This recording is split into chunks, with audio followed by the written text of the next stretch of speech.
It's Amanda Sherritt again, just here today just to go over what's expected of the assessments and everything else with the module, just in a little bit more detail. Okay, so we'll go through Enhanced Practice Informed Learning 2013-2014. What I'm going to go through today is what submission dates you have for your portfolio and assignments, and a basic overview of what the module's about and your learning outcomes and what have you. What I want to talk to you about today is the unit is run over trimesters. Okay, so you've got trimester 1 will be you thinking about what sorts of things you want to learn, how you're going to start to record what you're going to learn, and developing an action plan which is absolutely suited to your individual learning needs. Okay, so your clinical learning needs. Semester 2 is about really concreting those clinical learning needs into clinical cases of interest. And what I want you to do there is not just document what you're doing and how you're doing it or how you think you're progressing in a reflective format. I really want you to hone in and start thinking, okay, well, this was a particular case. This jolted me for some particular reason. Why did it jolt me? What's going on here? What decisions did I make underneath there? What sorts of things am I going to change as a result of what's going on? Why am I doing things? So we're looking at really unpicking your decision making and your clinical context sort of decision making.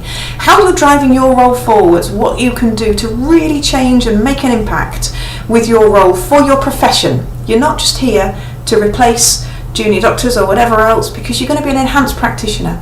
Enhanced practice is so much more than trying to do something like that. It's about really encouraging you to question and articulate what you do and why you're doing it.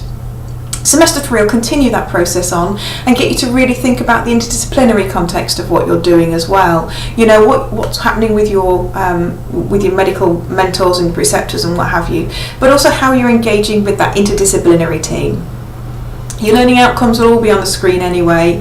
3 main dates for this particular module. The 28th of October is when I'm going to need your completed action plan. So have a think about your action plan. I'm going to go into why you need to do some smart goal planning, okay, and that will just identify you need to be specific, you need to be measured, you need to be realistic, you need to be achievable, and it needs to give me a time frame as to when you're going to do this by.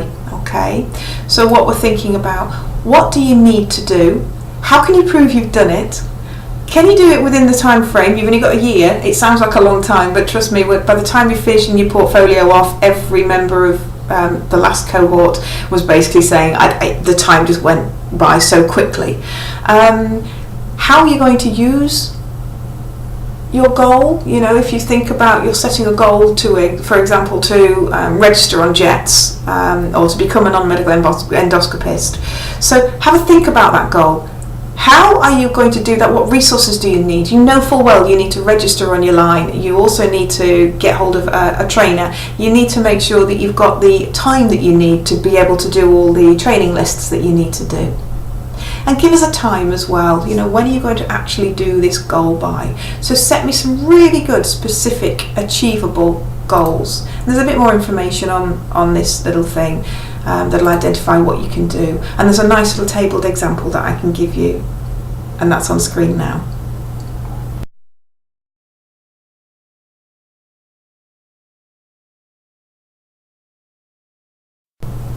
The other 2 important dates for your semesters are by the 10th of March 2013. I would expect that you've got a minimum of 4 of your reflective assignments through, and all the information's on the pathway to be able to help you to deliver these types of things. But again, I'm available online if you need to.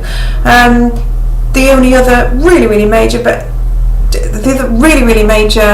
date is the 8th of August 2014 at 12 noon is when everything needs to be submitted to me. There are penalties for late submission, and that's all available in your whole programme handbook, so please be aware that you need to hand in your completed portfolio by the 8th of August 2014.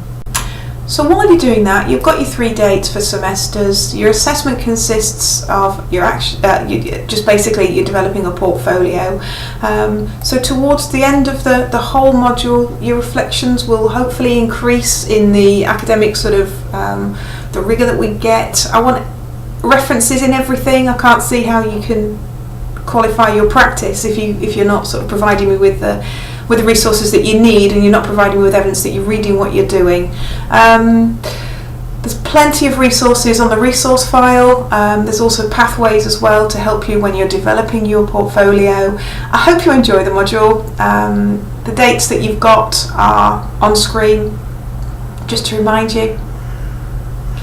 The most important thing is to make sure that this module is absolutely appropriate to your own clinical development. So just enjoy it. Just enjoy what you do, and